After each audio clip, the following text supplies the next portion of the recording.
आवारा कुत्तों का आतंक पूरे देश में देखने को मिल रहा है और देश के अलग अलग हिस्सों से कुत्तों के आतंक की अलग अलग तस्वीरें, घटनाएं भी सामने आती रहती है, जिसमें आवारा कुत्तों के झुंड द्वारा कभी किसी महिला को काटने की तो कभी किसी राह चलती हुई युवती को या कभी किसी बच्चे को काटने की घटनाएं और तस्वीरें सामने आती रहती है। इसके बावजूद इसकी तरफ ना तो सरकार का कोई ध्यान है, कोई कार्रवाई की जा रही है और ना ही प्रशासन को इसकी तरफ कोई परवाह है, कोई कार्रवाई की जा रही है और आए दिन लोगों को कुत्तों के आतंक का शिकार होना पड़ता है। तो ऐसे ही अंबाला में भी यही हाल है, जिधर भी नजर मारो कुत्तों के झुंड नजर आते हैं। गली मोहल्ले हो या फिर बाजार, सभी जगह कुत्तों का आतंक देखने को मिल रहा है। स्थानीय लोगों में कुत्तों का खौफ साफ देखा जा सकता है। लोग तो अपने घर से बाहर भी निकलना पसंद नहीं करते। कई लोग तो इन कुत्तों का शिकार भी हो चुके हैं। कुत्तों के कारण लोगों का घर से निकलना भी मुश्किल हो गया है और रात के समय तो घर से बाहर निकलना किसी खतरे से खाली नहीं है। तो वहीं स्थानीय लोग प्रशासन से अपील कर रहे हैं कि इन आवारा कुत्तों पर लगाम लगाई जाए ताकि आम लोगों को इनके आतंक से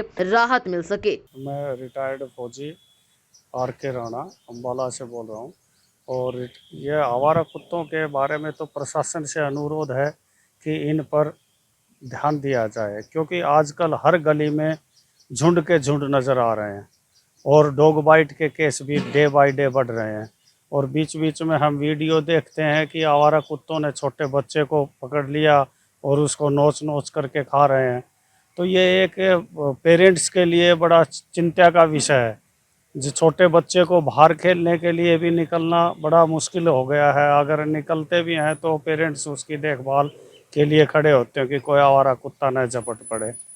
और प्रशासन से अनुरोध है कि इनके ऊपर या तो किसी एक शेल्टर होम बनाया जाए इनका, कि वहाँ रखा जाए, या फिर इनकी नसबंदी का प्रोग्राम किया जाए, जो पीछे सुनने में आया था और शुरू भी किया था। तो इसलिए प्रशासन से अनुरोध है कि जल्द से जल्द इनके ऊपर नसबंदी की कार्रवाई की जाए। नगर निगम को चाहिए कि जगह जगह अपनी टीम बना करके इनको पकड़े और नसबंदी करके और इनकी छोड़ा जाए, जिससे ये आवारा कुत्तों की प्रजनन क्रिया बंद हो तो ये आवारा कुत्ते कम होंगे।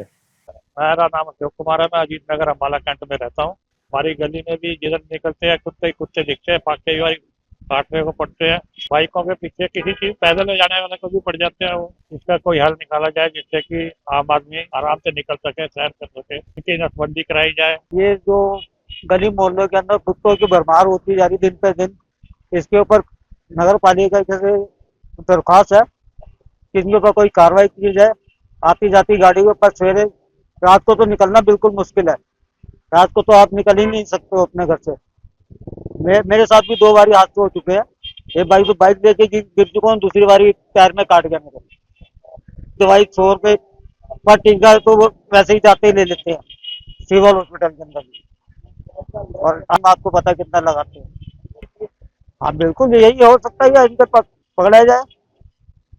ये भरमार तो दिन पर दिन इनकी बढ़ती जा रही है और इन दिनों तो जो प्रेग्नेंट होती हैं वो बच्चे भी होते हैं, हर एक के ऊपर भोगती है।